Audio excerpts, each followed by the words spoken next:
So this is how the police found out that Sheila and Rachel were the ones that ended Skylar's life.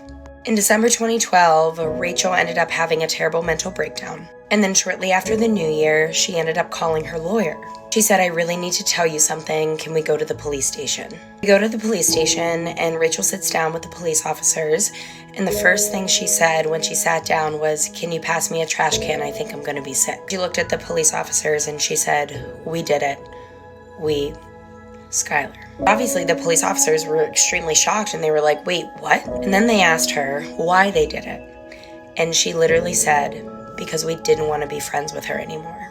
The whole room, according to a police officer that has spoken about this on national TV, he said that they all were just in complete shock and disbelief. They all got into the police car and they asked Rachel to show them where Skylar's body was. And they ended up driving to where everything happened the night of July 5th.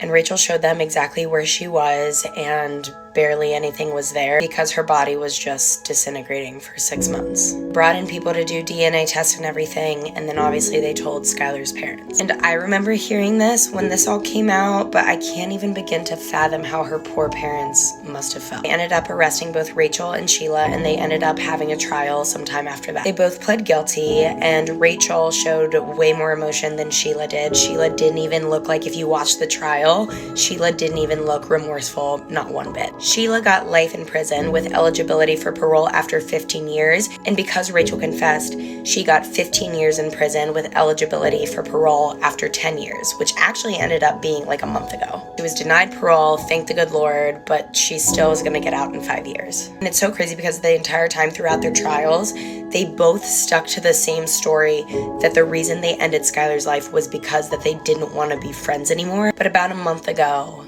Rachel, when she was eligible for parole, confessed the real reason why they ended her life, and it's just insane.